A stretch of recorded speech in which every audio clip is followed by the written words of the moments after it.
오늘 본문에는 구구절절히 갈라디아 교회와 성도들을 향한 목회자 바울의 마음이 짙게 드러납니다. 19절, 나의 자녀 여러분, 나는 여러분 속에 그리스도의 형상이 이루어지기까지 다시 해산의 고통을 겪습니다. 교회에 대한 바울의 마음은 어미의 마음과 같았습니다. 어미의 마음으로 교회를 자식처럼 귀히 여깁니다. 참으로 교회는 가족이고 생명체입니다. 그래서 자식이 건강하길 바라고 온전하게 자라도록 해산의 수고를 마다하지 않는 어머니, 자식을 위해서라면 자기 몸을 아끼지 않고 희생하는 어머니, 자식이 병이 들어 골골하면 밤새 잠 못 주무시며 옆에서 병간호하시고, 때로 자식이 문제를 일으키고 말썽을 피우기라도 하면 잘못된 길로 가는 자식을 바로잡으려고 매를 드시면서도 그게 당신이 교육을 잘못해서 그렇다고 오히려 자신의 종아리를 치시면서 내 잘못이라고 자책하시는 어머니, 자식이 뭐 그리 대단한 일도 아닌데 잘한 것이 있으면 일확천금을 얻은 사람 마냥 한없이 기뻐하시면서도 남몰래 눈물을 훔치시는 어머니.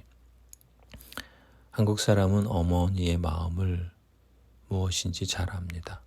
그걸 보고 잘하는 것 자체가 복이라 봅니다. 드라마 속에서 비춰지는 것처럼 시대가 부유해지고 편해지면서 한편으로 어머니의 마음을 잃은 엄마들의 이기심이 가정을 지배하는 현상을 보게 되면 참으로 안타까움을 느낍니다. 그렇게 되면 엄마도 그렇고 그런 엄마 밑에서 크는 자식도 그렇고 그 집안도 망하는 길로 가는 것이 아니겠습니까? 목회자로서 교회를 볼 때 내 안에 어미의 마음을 갖지 못하거나 잃어버리지 않는가 성찰하는 마음을 갖게 됩니다. 성도들도 교회를 그냥 소속 집단이나 친목단체가 아니라 가족이고 예수 그리스도의 피로 맺어진 생명체라는 마음을 간직하면 좋겠습니다. 12절에 바울은 이렇게 자신의 속마음을 고백합니다. 형제자매 여러분, 내가 여러분과 같이 되었으니 여러분도 나와 같이 되기를 바랍니다. 목회자로서 목회하는 성도들에게 이렇게 거리낌 없이 자신 있게 말하는 바울이 존경스럽고 부럽습니다. 바울은 하나님께서 자신을 목회자로 부르신 것을 자랑스럽게 여겼고 또 하나님의 영광과 그리스도의 나라를 이루도록 일하는 것에 대한 자부심이 있었습니다. 비록 세상이 부러워할 만한 연봉과 지위가 있었던 것도 아니고 오히려 고난과 인내의 삶을 평생 살아가는 과정에 있었지만 그보다도 더 귀하고 값진 생명의 세계를 맛보고 변하지 않는 다이아몬드보다 더 영원한 가치를 아는 자로서 다른 성도들도 모두가 자신과 같은 마음과 소망과 삶의 가치와 목적을 갖기를 간절히 바랬던 것입니다. 그런 점에서 목사는 참 이상한 사람입니다. 세상이 말하는 눈에 보이는 보물보다 보이지 않는 세계가 약속하는 보물을 잡으려고 하니까요. 13절을 보면 바울은 몸에 어떤 병을 가진 상태에서 예수 그리스도의 복음을 전파한 것 같습니다. 그리고 여러분이 아시는 바와 같이 내가 여러분에게 처음으로 복음을 전하게 된 것은 내 육체가 병든 것이 그 계기가 되었습니다.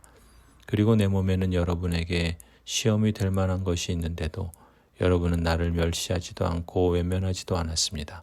여러분은 나를 하나님의 천사와 같이 그리스도 예수와 같이 영접해 주었습니다.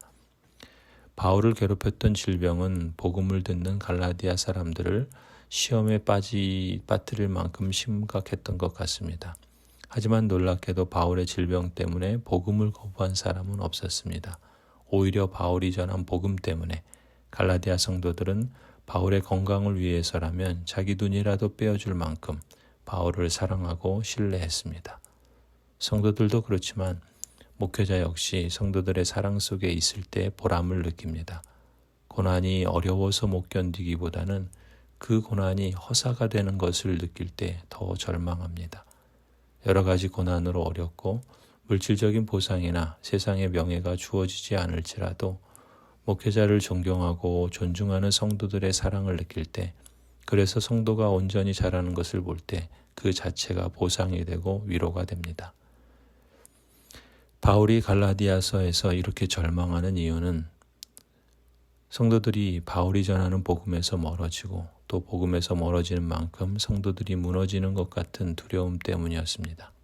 20절 이제라도 내가 여러분을 만나 어조를 부드럽게 바꾸어서 말할 수 있으면 좋겠습니다. 나는 여러분의 일을 어떻게 하면 좋을지 당황하고 있습니다. 아마 바울은 언성을 높여서라도 성도들을 복음의 말씀으로 지키고 싶고 어미의 심정으로 성도들이 온전히 성장하고 자라는 모습을 되찾고 싶은 심정이었던 것으로 보입니다. 안타깝게도 갈라디아 교회의 성도들이 진리로부터 멀어지게 된 것은 교회에 은밀히 침투한 거짓 교사들의 가르침 때문이었습니다. 이들은 왜곡된 가르침으로 갈라디아 교회의 성도들과 목회자 바울 사이를 갈라놓았고 그래서 바울이 가르치는 말씀을 의심하도록 했습니다. 16절 그런데 내가 여러분에게 진실을 말하기 때문에 여러분의 원수가 되었습니까? 위에서 내가 말한 사람들이 여러분에게 열심을 내는 것은 좋은 뜻으로 하는 것이 아니라 여러분을 내게서 떼어놓아서 여러분으로 하여금 자기네들을 열심히 따르게 하려고 하는 것입니다. 간 쓸개 다 빼어줄 것처럼 하던 갈라디아 교회의 성도들이 어떻게 하루아침에 그렇게 돌변하게 됐는지 참으로 의아합니다. 그런데 요즘도 이단이나 교리에서 떠난 거짓된 가르침으로 인해 이런 현실이 교회들마다 알게 모르게 일어나고 있는 것 같습니다. 참으로 분별력이 필요한 시대입니다.